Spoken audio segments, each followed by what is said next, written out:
start of our meeting. This is our March 21st Environmental Advisory Board meeting. And we have two guests. Our guest here primarily is Marla to speak with us about an open space referendum funding that they recently adopted. Ellen had presented to us in a February meeting on the value of considering open space support because of the value that open space and parks and trails give to each community. So we're here to hear Marla's story on how Lower Frederick went about creating the open space referendum and just learn from your experiences, Marla. So if you're free to tell us what you want to share. I shared your two brochures that you sent us with the group. We can, if you want me to share or if you want to share, we can bring those up just to look at some point. But however you want to talk about this, it's fine with us. Okay. So Ellen, you've heard this all. So this will be like a repeat performance for you. Yeah, thanks for having me. It took us 2 tries to get this through, and there was a lot of hard work. I know that Worcester Township was hoping to do one last year. Their board kind of bailed at the last minute. They only had one board member who wanted to do it. And Limerick had one on the ballot that failed, not by a small amount, Limerick Township.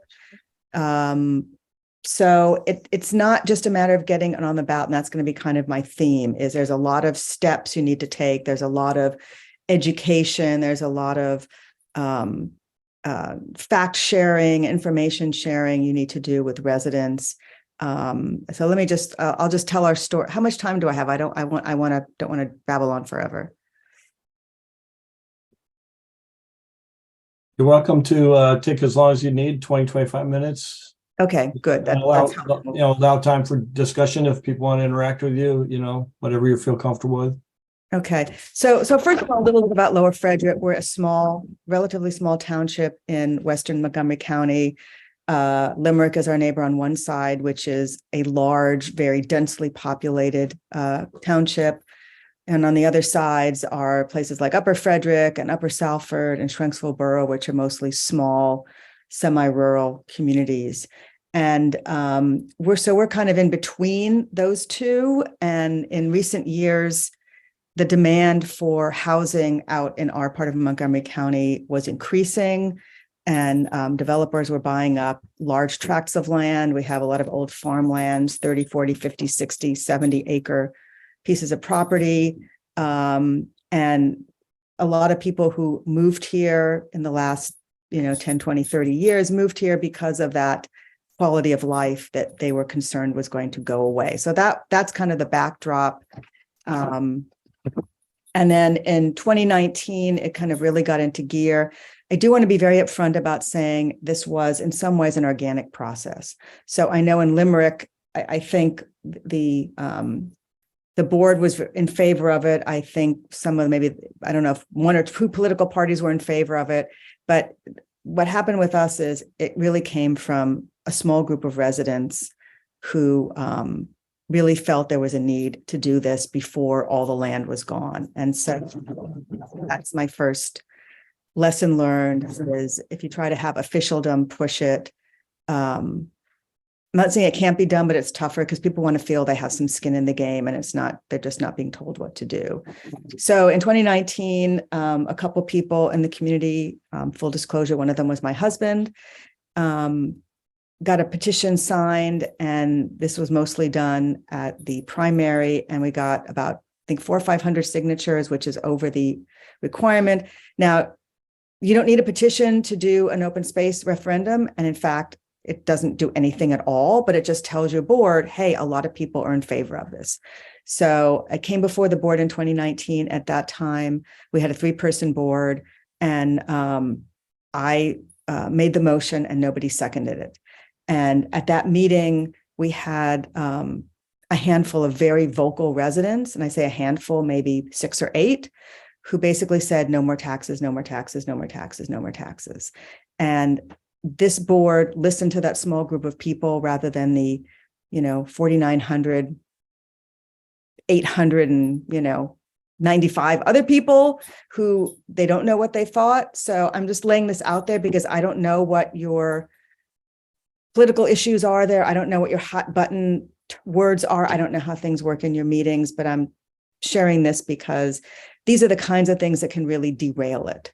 Okay. So fast forward, we had a referendum in 2019, which you can do by petition to increase the size of the board from 3 to 5. I think we felt it was overdue. We're a small community with a lot of stuff, and that passed. And so the board completely changed over. And in 2020, the referendum passed. Now, even in 2020, I was still on the board and we had 4 new board members. It was still 3 to 2.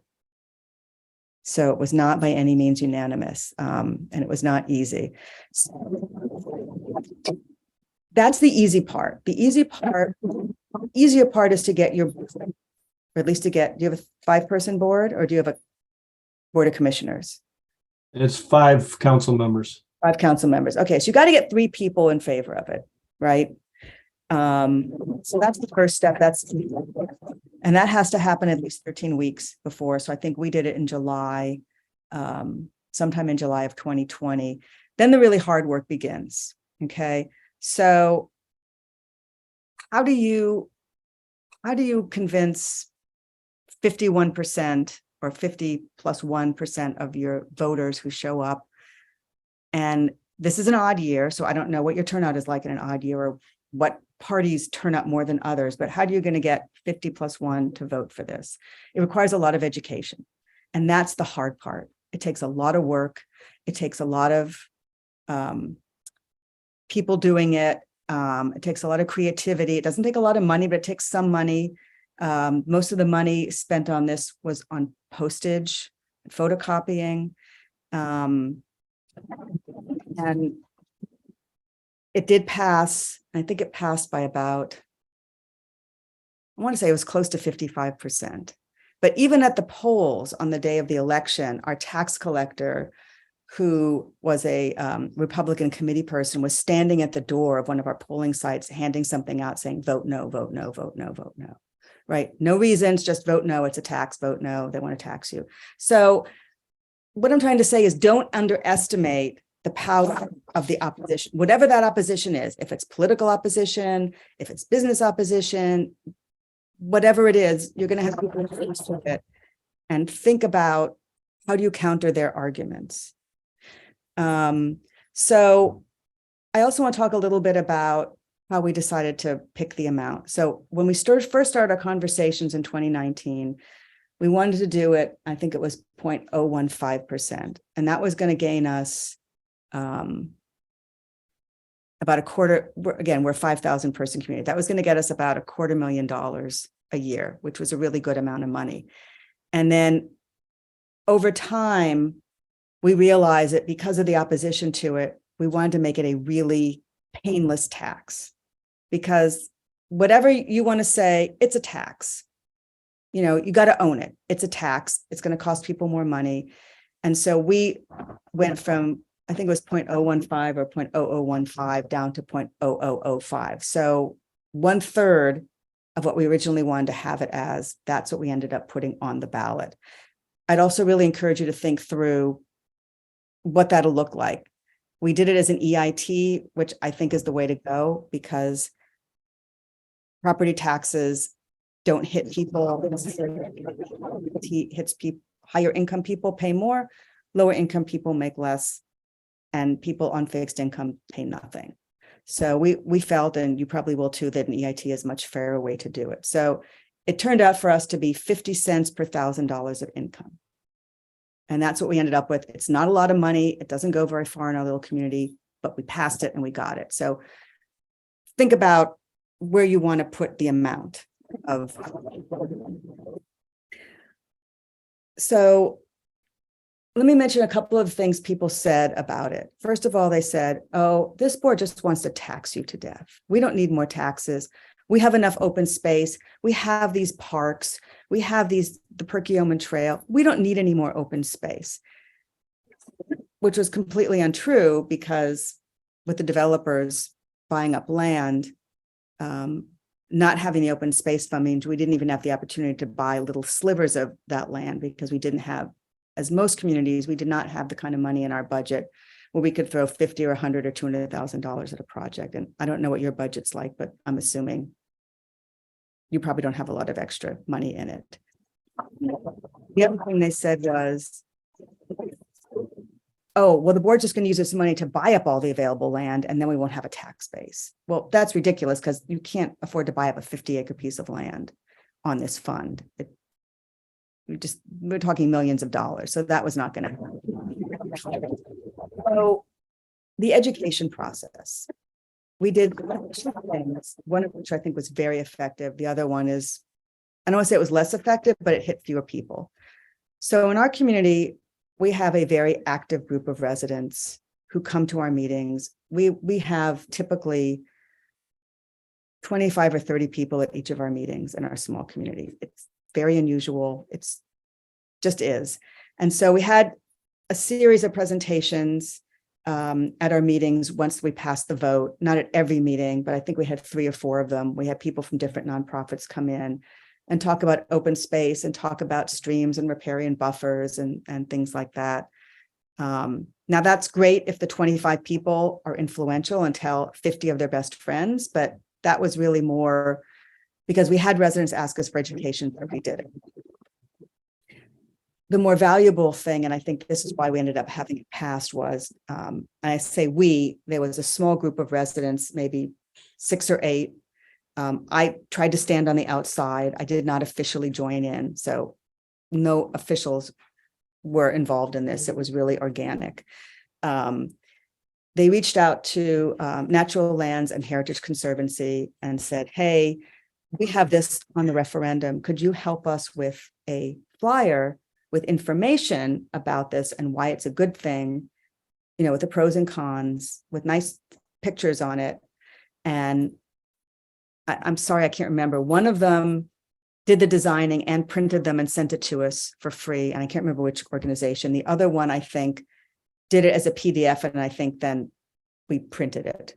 But and we got a group about 15 or 20 volunteers. I think I hand addressed some of them who addressed them to a targeted group of residents, put stamps on them and mailed them out. So a significant percentage of people in the community received one of each of these.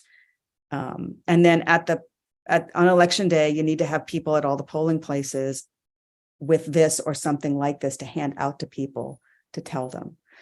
So let me get to election day now. Referendums are really tricky because people don't focus on them. Unless it's like your school board wants to spend $5 million on AstroTurf. People will know about that. But really, referendums fly under the radar.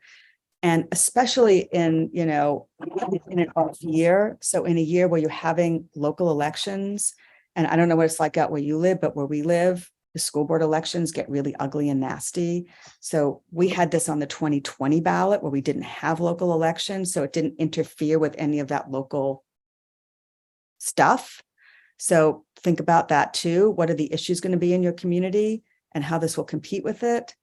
But we had someone at all the polling places. They had like a poster board that had a map of the township showing where all the open space was and where all the housing developments were, who talked to voters in a nonpartisan way. So we had the Democrats and the Republicans, and then in a separate area, someone had this like on a tripod, this thing set up and had things to hand out. So that, I think, convinced a lot of people who weren't already convinced that this was important, that it was on the ballot, and this is what it meant. So that's my quick overview. A couple takeaways that I'll just emphasize is when you're doing the education process, you need to have a really clear understanding. What is the vision for the future of your community? You know, do you want to see more parks, more trails, just more passive open space where people can just enjoy sitting on a bench and listening to the birds. Think about what people talk about, what people want to see in 5, 10, 15, 20 years, and talk about that, right? Because once open space is gone, it's not coming back. And your community is really different than where we are. We're seeing all of our farmlands and big plots of land disappearing. We have a lot of old country roads that are, we have a lot of traffic. We don't have malls. We don't have apartment buildings. So our vision will be really different from yours. And you want to talk about that in any literature, in any mail, public events. This is what we're working towards. Here it was maintain our rural character. Come up with maybe some slogan. What do you want to achieve? And I think having a vision will appeal to people. They can understand that. They can close their eyes and think about what that looks like. And you got to be really upfront about, this is a tax. This is a tax, and this is how much it's going to cost you. But this is what you're going to get for it. So I think I'll ask you to put the PDFs up when I'm done. But we were really upfront in the mailers and the education process. These are the costs and these are the benefits. And we feel that the benefits way outweigh the tiny cost to each individual taxpayer. And again, for someone making $100,000, it was a $50 a year tax. So not a lot. Find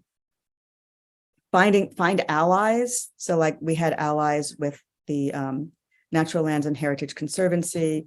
We also had allies in a bunch of other organizations who are willing to come and speak to us and share information.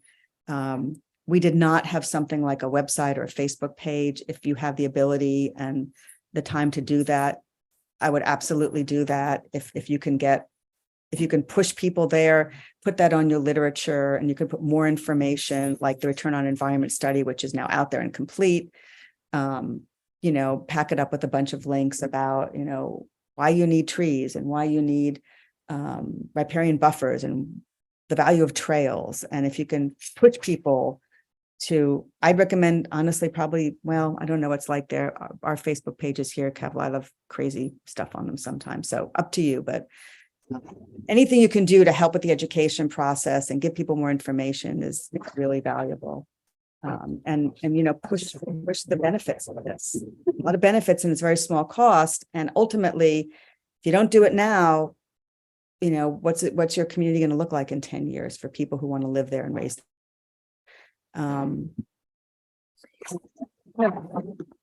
The last thing I want to leave you with, and this is kind of the ugly part, is you will have your naysayers, you will have your opponents. I don't know who they are. Maybe you know who they are. I could probably guess at what they're going to say about it, but be prepared for opponents. Be prepared for lies, for people who only want to talk about it's a tax. We have too many taxes. They just want to tax you. We don't need it. Be prepared for that. And I guess my advice is just ignore it and say, okay, but these are the benefits. These are the benefits for our community and for our quality of life and our families and our children and our old people. And if we don't do something today, it'll be gone forever. And just don't respond to the ballot.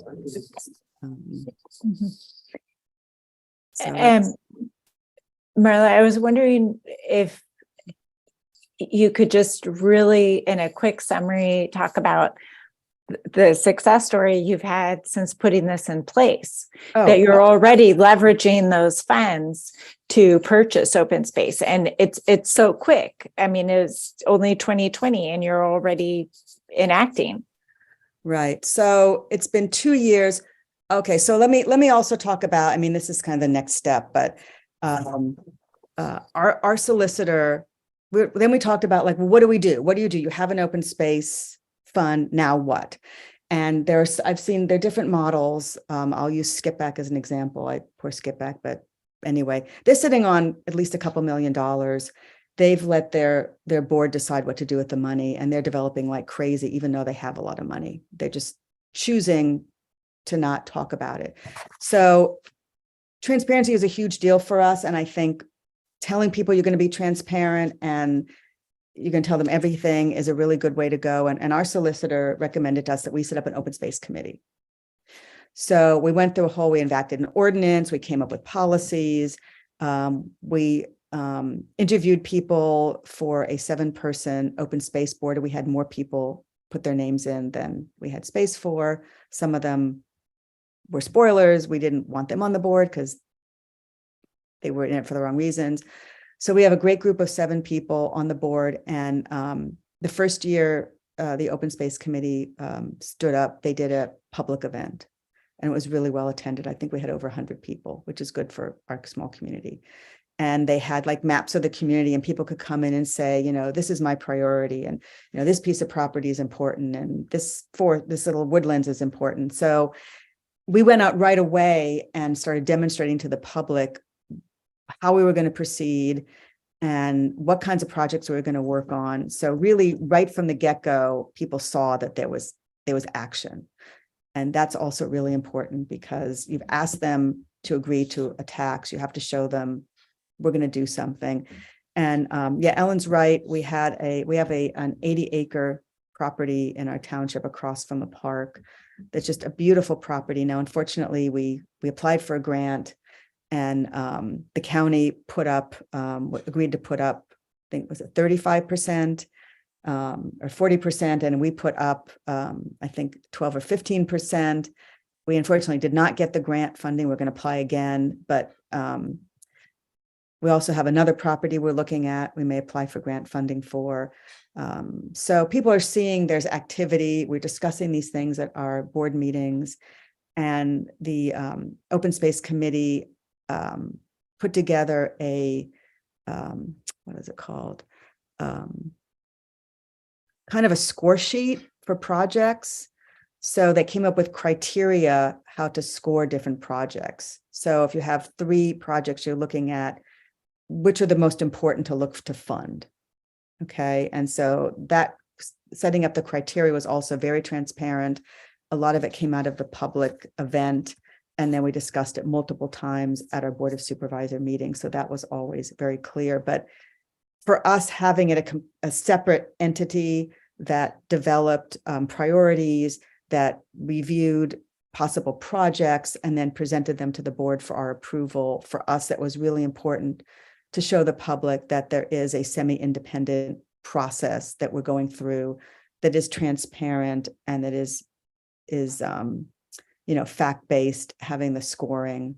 And we haven't really had a lot of pushback, honestly, yet. Now, we have yet to fund a project.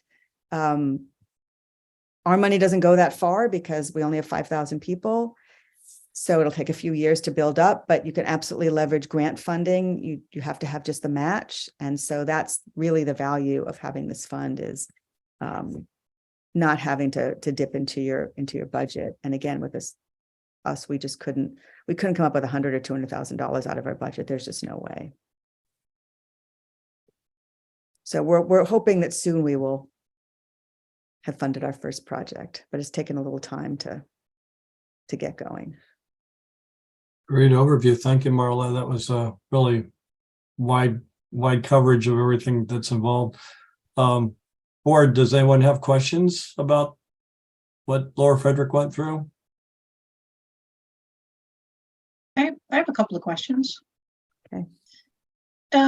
Maria, did you have any pushback other than people saying no just because there are taxes? Like, was anyone saying no, we actually welcome more development? Like, were there any other concerns or any other pushback, legitimate or otherwise? The biggest one was because it was a tax. Mm-hmm. That's for everything. We had a few people say things like, well, of course, having the return on environment study completely contradicts this. He says, well, we need to have more houses built because that increases our tax base. Right. So I would just counter that right off the bat. Don't wait for people to say that. Actually, no. We have a development that went in 3 or 4 years ago, and the then board that approved it just wanted the money, and they said, sure, don't do this and don't do that and cut down all the trees and it's fine. And now we have a flooding issue on that road that who has to pay for it? We have to pay for it. So, we have a lot more visibility for our residents on it's okay to have more people building, but they have to do a good job, and there is damage done if they don't do a good job. And that costs money. And again, having the return on investment study, I would just put that everywhere. I wish that, you tell people that, and it's hard because for decades we've heard, just keep building and your taxes will stay low. And it's not true. And are the naysayers mostly quiet now? I mean, now that, it's been enacted, there's, positive movements. I mean, are they still sort of battling and, are they still skeptical and against it, or are they quiet now? So we're in an election year, so the tone is different. And just upfront with you guys, we are a red area, and we have had the good old boys in charge for decades. And our board is bipartisan, but we are proud to call ourselves a professional board. That is, we don't give favors to friends. We're completely transparent. So the kinds of attacks or criticisms we get now, honestly, they're very political. The old guard wants to get back in power. They want to roll everything back. We've strengthened a lot of environmental protections. We have an EAC that's been there for, I think, 4 years. That happened when I came on the board. They just want to get back into power. And so we have attacks like, why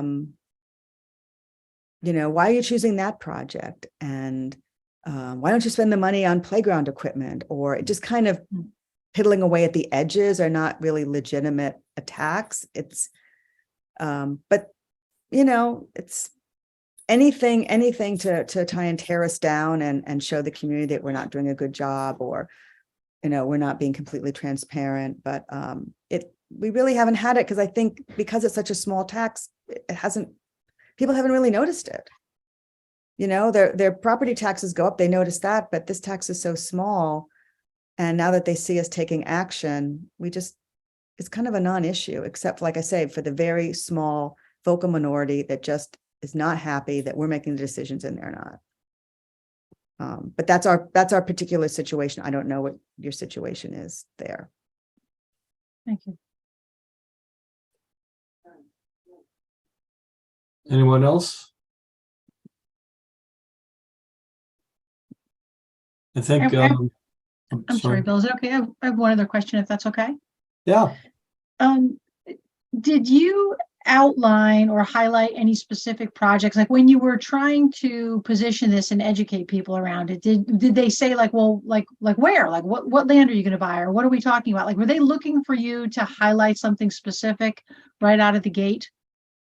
Yes, and we did not go there because that's really risky. You don't want to. And also it has to do with private landowners, and maybe you haven't talked to them yet, but we would talk in generalities, like, if we have a riparian buffer, talk about why it's really important to preserve that, even if that's the only piece of that 50-acre property you're going to preserve and the rest may go to development, right? Or, talk about the value of trails, and just explain to people what open space means. Like, a lot of people thought it's parks. Like, well, we have 4 parks, that's enough. Why do we need more parks? I'm like, no, it's not just parks. It's, that bank of trees that has a nice vista, that if a developer takes that property, they'll just cut them all down, right? And what happens to the animals and what happens to the stream. And so, yeah, you really have to explain to people what open space means. And it means a lot of different things. And the other thing that we didn't have at the time that you have now is you can now spend up to 25% of the fund on maintenance for your open space. Now, when we passed it, it was only open space you purchased with the money. So like, we have parks that need some work, and we can now use that money, even though we didn't purchase the parks with the open space fund. That's a huge thing. And so you tell people that, then you can use it for existing maintenance. Again, it doesn't have to come out of your budget. Yeah, That's but super. I think there's some risk involved in talking about specific projects, because that's a whole nother Yeah. discussion. And you want people to stay focused on the real issues and not get off on, get down rabbit holes. That's great. Thank you. Did you all get a chance to look at those, the flyers or the trifolds? So I think one of them was a trifold, and those were really, really helpful. Because that was like, it's not the board trying to tell us what to do. It's not some tree huggers trying to tell us what to do. These are organizations, these are facts. And I think the other thing we did was, I think we may have sent out a postcard just reminding people about voting. I don't remember. Seems so long ago, but I mean, you have 2 jobs, right? And again, I don't know what your registration is there, how many people show up to vote, but you have 2 jobs. You have to have people show up, and then you have to have them vote yes. And both of those are hard.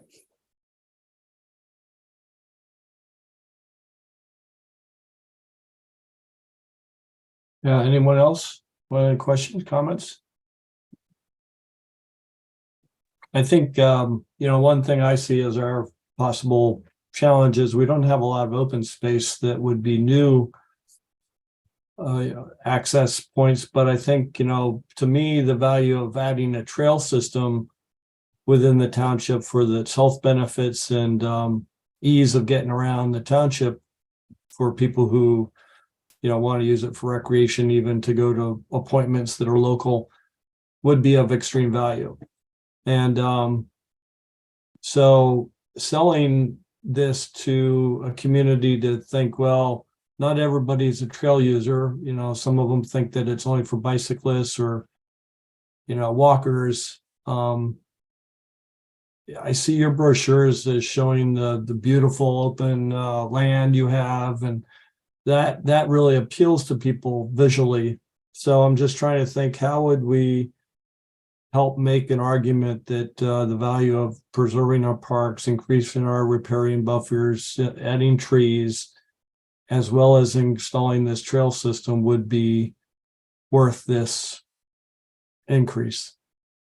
I mean, honestly, in a more urban setting like yours, it's even more urgent. Right? Like we had some people saying, like, what's the big deal? We have a lot of open space already. But for like Limerick, I think Limerick woke up last year and they were like, holy 4-letter word. All the open space is going. We got to do something. Now, I do think if you want to go in, you need to go all in, because you can't just come back the year after and do it. I think you have to wait 5 years before you can do it again. I would check on that. But, I recommend, if you're not ready to do it this year, wait a year, because you want to be successful. You don't want to go in halfway. And it does take people, and it does take some legwork. I And think, Bill- Oh.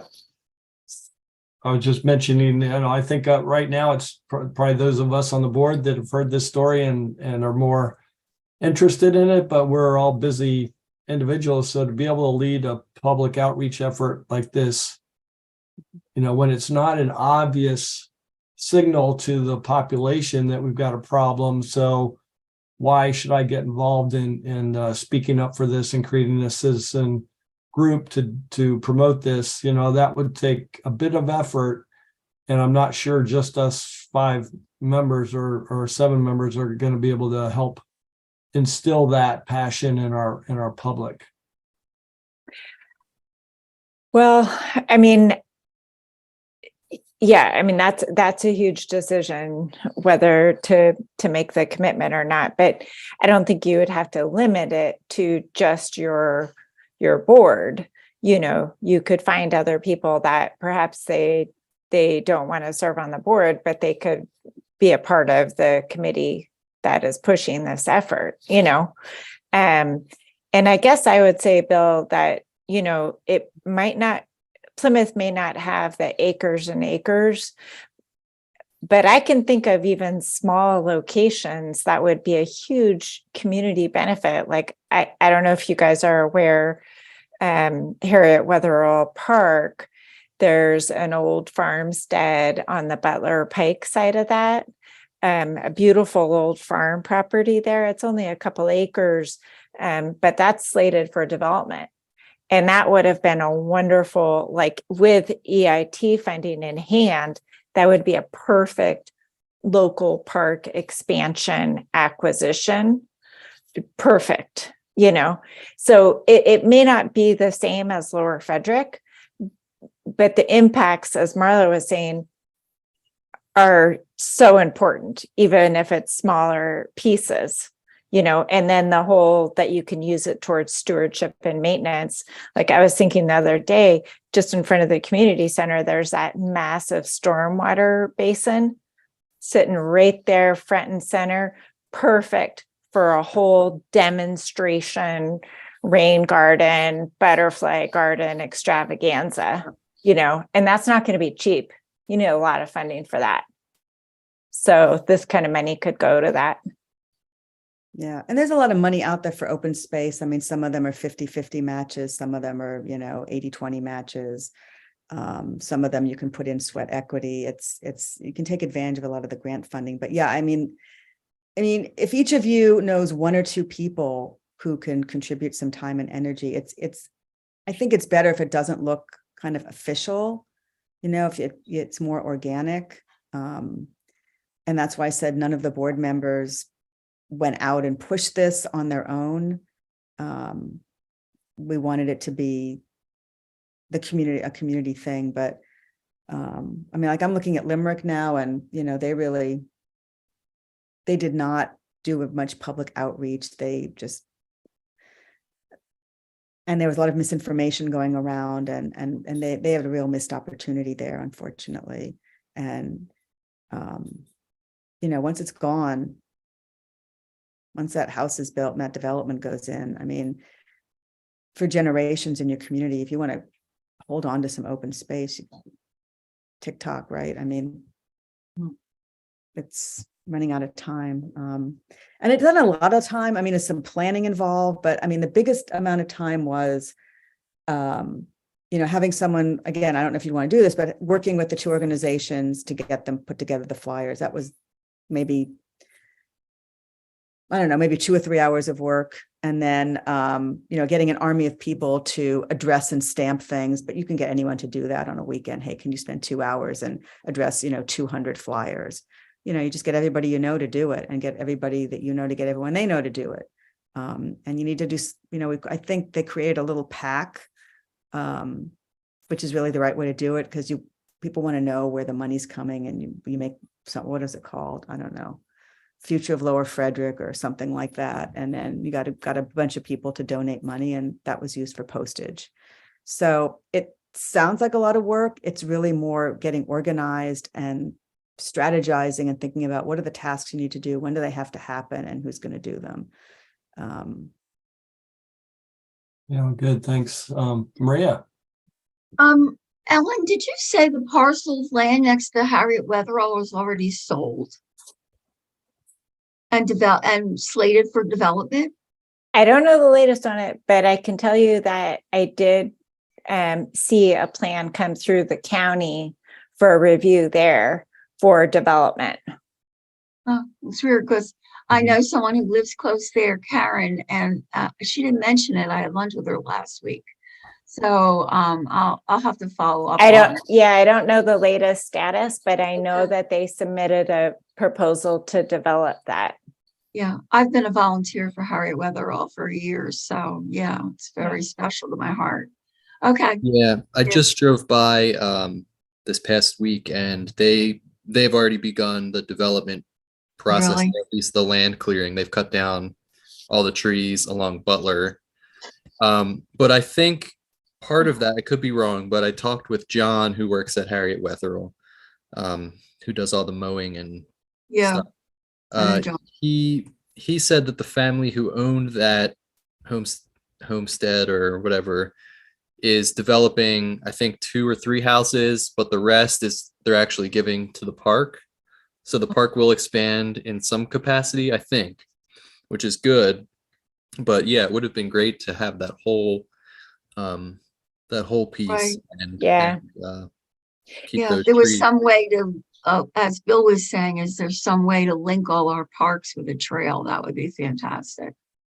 Yeah, really would. And I Thank think, you. I Oh. think Marla, you made a good point Kitty cat. about that. It's not, Yeah, over there, it's, baby. it's better not to talk about specifics, just like we saw ourselves right now going down a rabbit hole, you know, on that particular project. And that's kind of why, like, when I present the return on environment study to your council, I would prefer to talk. I don't think it's the county's place for us to tell you as a township, at least in where I sit in this process. I'm not a community planner for you or anything like that. I don't think that would be wise to start talking about specific projects, but more talk about, like you were saying, Marla, the reasons and the goals and the outcomes in general, you know. Yeah, and so I'd like to ask all of you a question. Did you think your board would be favorably placed to support this? Because ultimately, like I said, you need 3 of them to vote yes on this for it to go forward.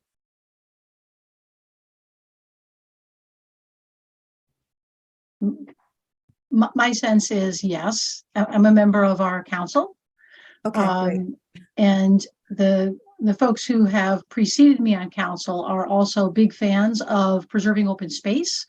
We have Maple Acres Farms, which is an existing farm in Plymouth, which was preserved under their watch and permanently preserved. So I know that the council would be favorable to this. But as always, you know, we want to hear the voice of our constituents and make sure that people feel favorable about it, not just it happens to be a project we feel good about. But I think right out of the gate, people would be positive and favorable to the concept. Yeah. So that brings one other thing to mind I want to share with you, which is when it actually came to voting for the ordinance after the election vote, all 5 supervisors voted yes. So the 2 who voted no, they actually supported it, but they just had other concerns, which whatever.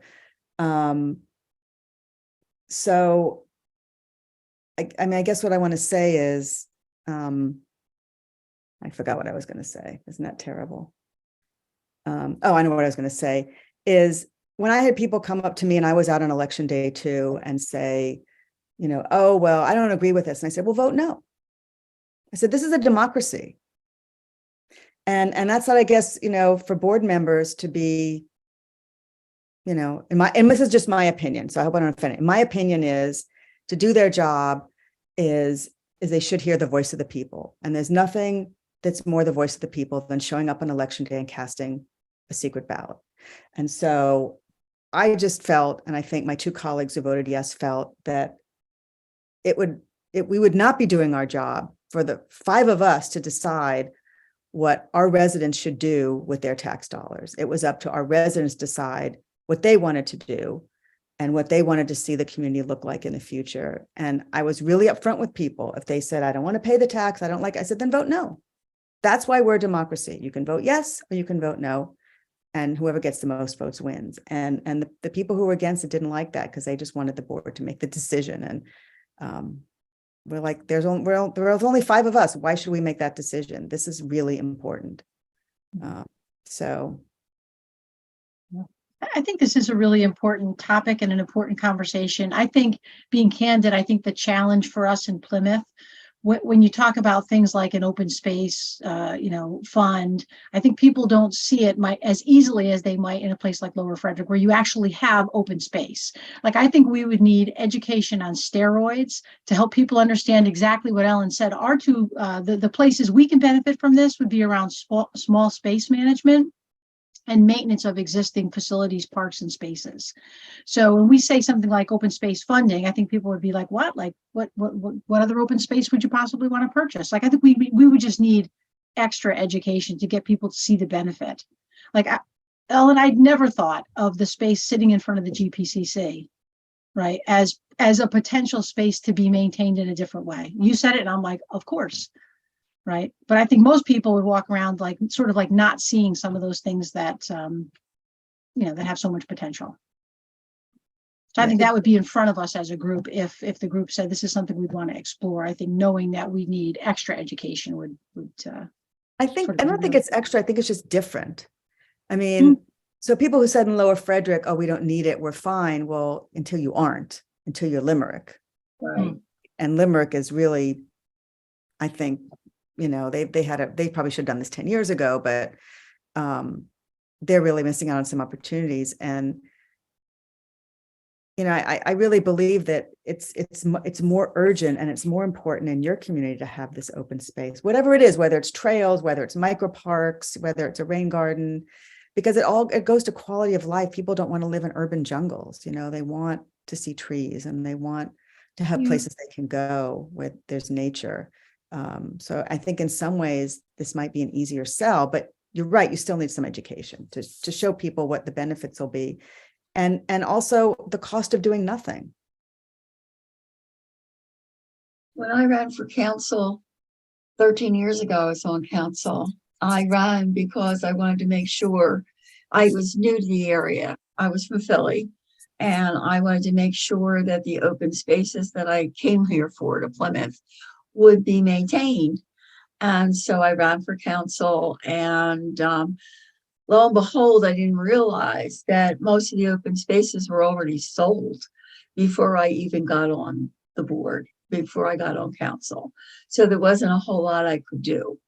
Anytime I had a chance to vote, of course, I voted against the sale of open spaces, but a lot of it was already gone. Like there's a farm that's not far from me that it's gone, and it's got tons of houses on, all new built and stuff. So apartment complexes, all kinds of things that were open spaces when I moved here. And needless to say, all the wildlife is dead. You see them on the road, especially the deer. They're next to nothing now. I hardly ever see a deer around. Lots of fox. That's about it. So it's really sad what's happened to the community in the last 10 years, 11 years. In fact, I'm really disappointed that had happened, but there was nothing I could do once I got on council.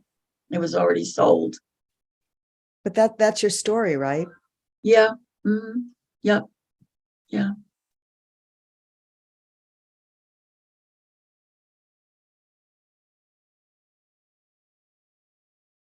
Thank you so much for your time, Marla. Yes, and Marla. It was a pleasure meeting you.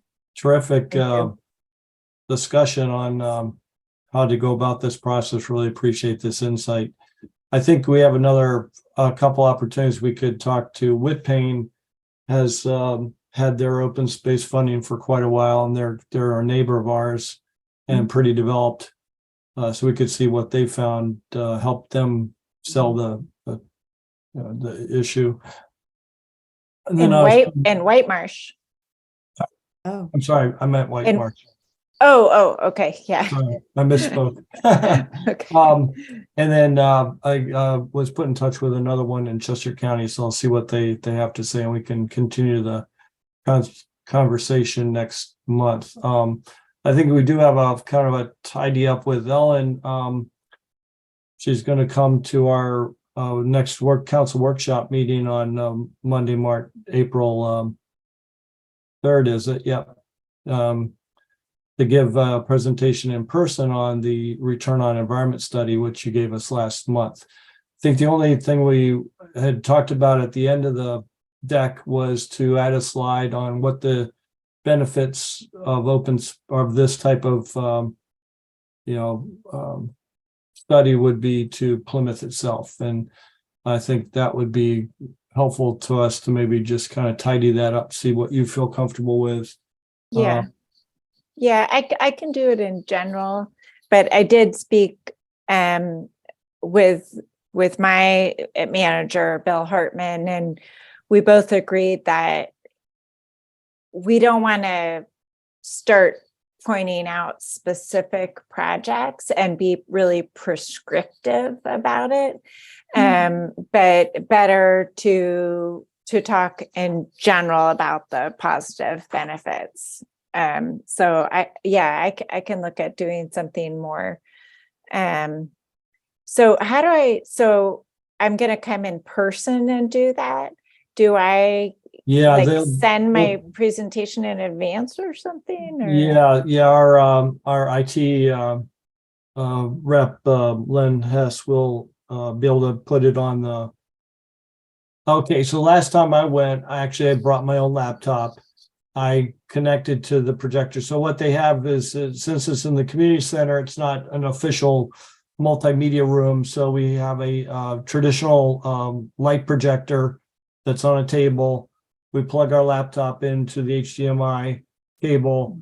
And so you could have the presentation on your laptop and just plug into the projector.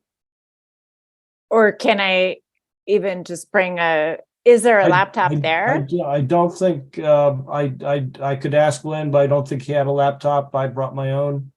Okay. So it might be easiest just to have it on your own machine. Okay. if- So I just bring it that night. Yeah. I don't Yeah. give it. And Okay. then we could just plug it in. I will check with him, but that's the way he had me do it last time. Okay. And it's just a community room at the community center. So, at the beginning, they'll, tell us when we can present. And maybe what I could do is, as you finish, I could just mention what some of the projects that I'm thinking of that would be useful for Plymouth. So it's not on you to suggest what Plymouth could do with the funding. I will suggest what That's Plymouth better. could do. Yeah. I think that's better, Bill. Yeah. Actually, I had another question, a quick question for you, Marla. So those two, just beautifully done flyers. How did Heritage Conservancy and Natural Lands, did they require payment for those, or how were those No. provided? So again, I can't remember which one. One of them did everything. They did the designing and they printed the flyers and sent them to us. Probably And Natural Lands, because they Okay. really do a lot of graphics. Yeah. I just can't remember which one. Yeah. And the other one did all the design work and sent us the PDF. And maybe it was like, maybe you had Staples print them, or I don't remember, but they didn't do the printing, but they did all the design work and sent us, the document, and then we did the printing. And did you have to provide content, or did they come up with the content? See, I didn't do it. So, Okay. I mean, I personally didn't do it. I think, Mhm. I think there was a discussion about a concept. I know that one of them was very clear about having, the pros and cons. So all the details were there about how much it was. And a lot of it was pictures. So I think, residents Mhm. in this little group provided some pictures of, different places. And some of them I think were just, a stream or animals and birds. And, but Yeah. no, it was, again, like I'm saying, the at that time, and that was 2.5 years ago, the only real expense was postage, Mhm. which is not inconsiderable. But again, if you have 20 or 30 dedicated people who can, throw in $50 or $100 worth of postage, that's a pretty small expense. I would encourage you to think about, I mean, I think here they formed, like I said, they formed a PAC. So on it, it said, paid for by whatever. Could it Friends of even, Frederick Open Space. I don't know what the rules are about that, because it is a referendum. So I would. it but that's almost seems definitely like they could be hand delivered here in Plymouth. Oh, that would save a lot of money, wouldn't it? I mean, you 'Cause can't put them in mailboxes though, because that's illegal, but you could That's tape what I was the wondering. words. No, that I know from campaigning is the US Postal Service only wants things to go in mailboxes that have gone through the mail system and have postage on them. So you can put them in people's doors. You can't put it in mailboxes. That's a big no-no. And we have 19,000 residents compared to 4,500, whatever. But we have 8 square miles. How big is your township? It's Can't about, remember. it's about the same. It's Okay. about 8 square miles as well. So, like I said, if you had 20 people and you sent them each out with, on a 2 or 3 weekends, you could hand deliver them. Honestly, I don't know, 6 of one, half a dozen of another, but maybe you could target it, do apartment buildings by hand and,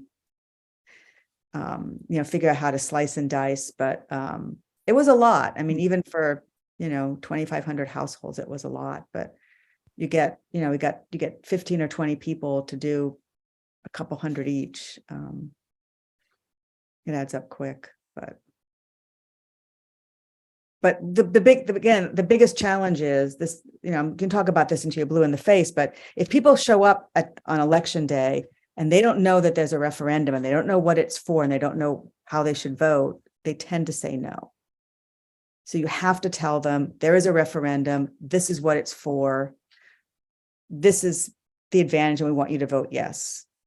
Or you do the mailer in a way that you're leading them in that direction. I mean, they can make up their own mind, but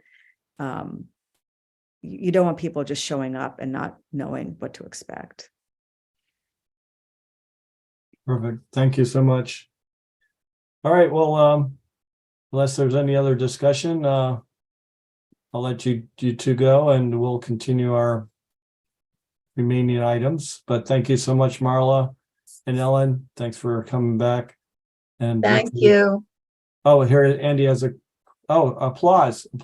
Oh. Yay. Thank you. Thank you. Yeah. Thank you. Marla. Yep. Thank you, Ellen. Thank you. That was great. Thanks. Take Have a care. great night. Thank Happy you, Marla. spring. Okay, bye-bye. Happy Bye. spring. Good one. Nice to hear what's involved. Sounds like a bit of work for us. Yeah, for sure. So we have to see how motivated we get.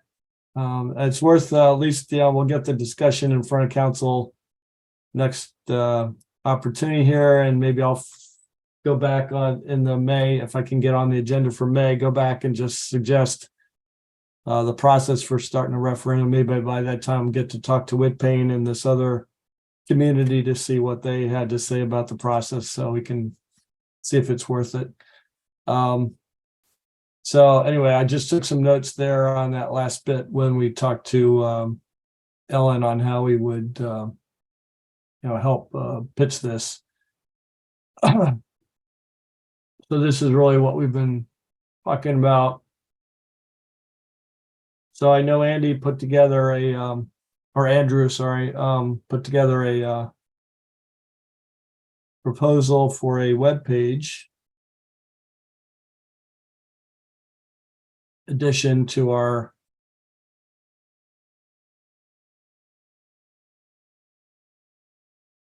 website. So, and you want to, Andrew, sorry, you want to talk to any of this? Yeah, I guess this would just go on the EAB or the Parks, Recreation, and Shade Tree page, or a link to it. We could maybe make its own page on Plymouth's website, whatever you think, or whatever whoever is in charge thinks. But it would be good to have this information on the township website, because we do a lot of work within Plymouth Township, and some of it is funded by the township. So it'd be great to have residents come out, or at least know that this stuff is going on if they want to get involved or make a donation, or even the township's remembrance and memorial tree program is not very well known within the township, I don't think. So having that information somewhere on the website, I think, would be good. Yeah, so we've got these links here with parks and trails, et cetera, et cetera. So we could add a link to that new page, and then maybe also from the Parks Board. They've just got their members, but they could also have a link to that, for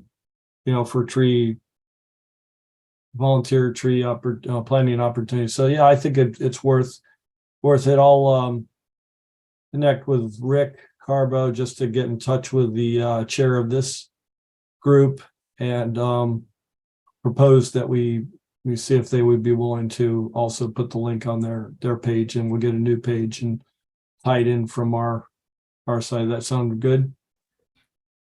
Yeah, that sounds good to me. I don't know what other folks think. Sounds Mhm. good. And then maybe also, maybe because it's brand new, we can see if they'd be willing to put it up on the main as a news item. We could just have a news item saying new volunteer tree planting volunteer opportunity, and just have it linked to that page. Yeah. Cool. Oh, what's our deadline for spring trees? Have you been in touch with Rick at all, or do we need Yeah, to? so we will be planting, let's see, let me just get the dates for sure. We're planting 10 trees at East Plymouth Valley Park on Sunday, April 23rd from 9:30 a.m. till noon. Most of them are going along the walking path that goes around the baseball fields or the football field, and a good portion of them are along the creek to help improve the riparian zone there from, replanting after a lot of the park's ash trees died from the ash borer. And then some will go, most will go around the path. And how many trees did you say you're planting? We're planting 10 there. And we're also doing some Harriet Wetherill, a couple projects at Harriet Wetherill. We've been working with John and Rick on that. And I think that one is, this one's scheduled for April 8th, Saturday, April 8th. We'll be planting some smaller trees there where we removed a lot of invasive ones. Well, do you have sign up links for those two events? Not yet, but I will create them within the next few days, and I can send them to all of you. Yeah, and maybe we can get it posted on the Facebook. Maybe we could ask for to be added to the Facebook page just so it's there. Thank you. That sounds good. Anything else on trees you want to share with us? Just on, we talked last time about a pollinator garden at Black Horse Park. We got approval from Rick to go forward with that, and we applied for a grant from the PA Native Plant Society for $500 to plant a native pollinator garden in this it's a little island, turf grass island at Black Horse Park that we would turn into all native perennial plants that are deer resistant. And it's over, I think, like 150 plugs we'll be planting. So even if we don't get the grant, I think we have enough funding with my nonprofit to fund that. But I think we have a good shot of getting that grant. And when do they usually decide on that, or when do they let you know about the decision of the grant? I'm not sure. I'm hoping in April sometime. The deadline was last week, so I think they should get back within the next month, I would hope.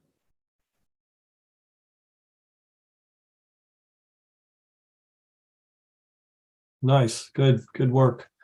Thanks for those contributions. Any other discussion on trees?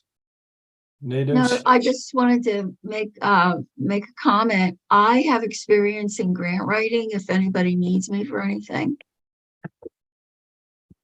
Wow, that's exciting to know, Maria. We've always struggled at times to see how we could get in front of that. Thank you. Most of my grant writing has been for people, but I'll take it, I'll go at anything I can.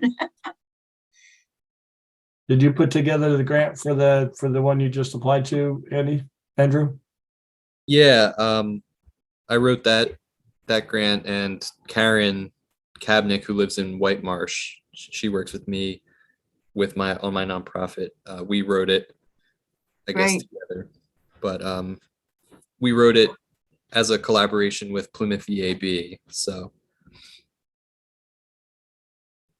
Great. Well, good stuff. Happy to Yeah, that's Yeah. wonderful. all the great work you're doing here in our region. Definitely need more good trees and plants. So our clean energy campaign that we got successfully passed in 2019. We worked on an energy transition plan. We presented a draft in September 21. It's on hold because of the municipal building rehab, but I think, the municipal building's coming up due this September. So I think we can get back in front of the township to try to see if we can get some staff to help us work on that. So I put the link in here so you can look at it on our Google Drive if you haven't looked at it in a couple years. Andy and I put this together after a year and a half education process. So it's got a lot of actions for how we would transition our municipality operations. And there's tables down here at the end where it gives different categories of, we did a baseline energy and greenhouse gas baseline, and then we've got the clean energy vision, and then there's a series of 4 categories of actions to be recommended to start to transition municipal operations to clean energy. And some of it's in the procurement category, and we broke it down into a 1, 2, and 3 or 5-year time frame. But this is definitely a fluid document, meaning, if something's not right, we would readjust it and put it in a different category. So there are different sub groupings within each category. The second is renewable energy production. The idea is that you want the township to start to procure renewable energy and start to transition their energy mix to renewable energy. One of the advantages there is if you do install solar panels on your properties, your payback to the township in terms of overall savings is pretty tremendous payback. And now with the 30% federal credit for solar, it's even more advantageous for municipalities. So I think that would be a big one to start to size up. Third category was fleet electrification. So part of the challenge of transitioning our energy is to electrify our fleet. Because once we're on an all electric fleet, then, when the grid becomes completely clean electricity, we will not have no more emissions from our transportation. So you want to start to create a plan to start to transition your fleet to electric over time. And I missed one category. So we have transportation, fleet, efficiency. So the big one is efficiency as you upgrade equipment, HVAC, etc., lighting. Always go for the more efficient, because the energy you don't use is the biggest savings to the township than spending it. So this is one positive that Andy and I are able to put together a business case to show the township that it was going to be advantageous for them to implement geothermal for the township building during the rehab rather than install natural gas. Excuse me.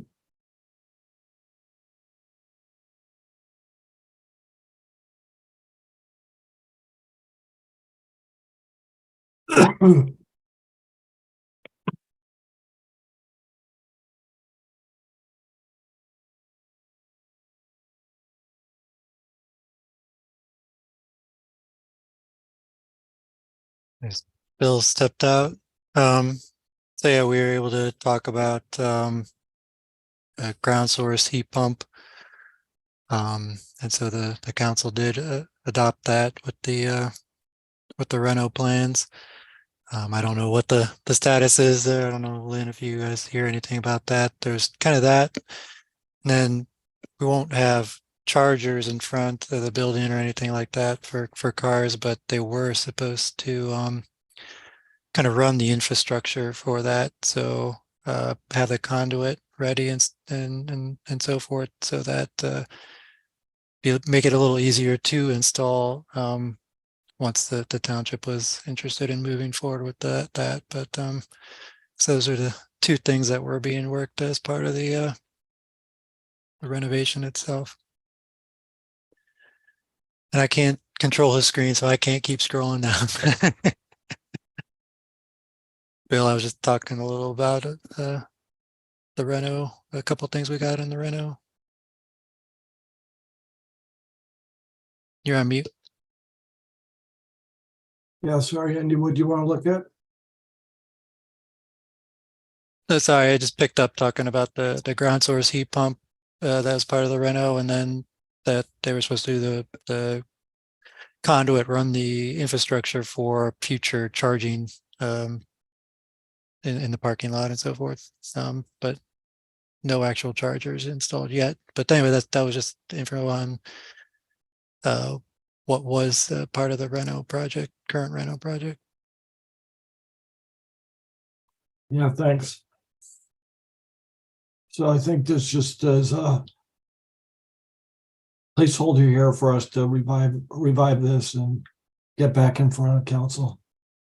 No progress really on plastic bags since last month. I'm still working on the apartment mailing. I have to update the letter. I think it would be good to resend the mailing after I get this document updated. We'll use the same mailing to send out with the April sewer bill. So I'd like to get that done in the next week. And then we can see if we get any additional feedback. And maybe start to look at, the resolution getting in front of council this summer. We only received one response from the business mailing, which was kind of disappointing. This is the one I was just talking about, apartments. And I think I did send you guys a update from Barron about the number of Pennsylvania municipalities that have passed an ordinance so far. Oh, here it is.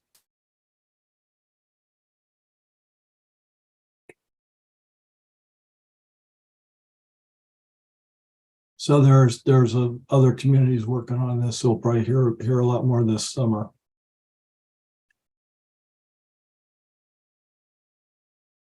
So any other topics we want to add to Facebook? I haven't been very active on keeping this up to date, so I know that's fairly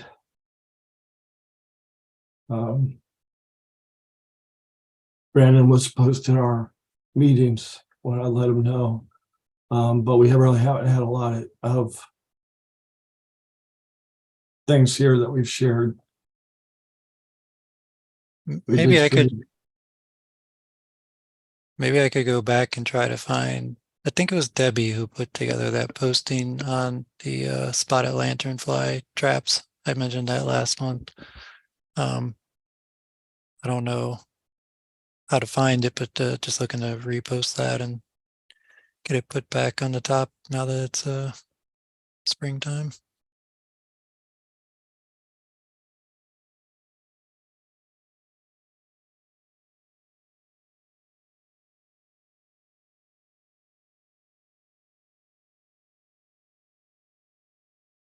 No, that would be a good one, Andy.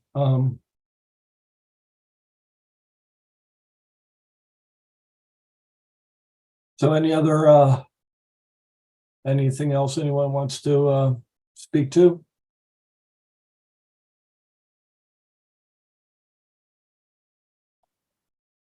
I can't think of anything. So sorry for my coughing fit here at the end, but great to be with you guys, and thanks for your interaction with these discussion topics. I think it's helpful for us to consider options that we can use to help our community, add to the value here. Thanks, Bill, for lining up Yeah, Helen and Marla. That's yeah, that was great, great, great discussion. great, Yep. Yeah. She was great good. introduction for me, that's for sure. Yeah, and thank you, Maria, for your hanging in there. The first meeting, we didn't scare you away yet, so we'll see. No, goodness, you're not going to scare me away. I'm not We'll afraid see. of work. You'll be back next month, right? Yeah, Yeah, we'll see. absolutely. We'll see. I'm not Excellent. afraid of All work, right. believe me. I'm Okay. not afraid of work. Thank you. And then any Thank ideas you. anybody has, feel free to contact me. I will. Hope you all do well.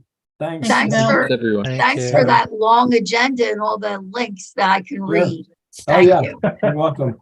Good to Take catch care. up. All right, Bye. take care, Nice everyone. Thanks, meeting everybody. everybody. Thank you. Bye. See Have a ya. good night. Thank you. Thanks. Bye-bye.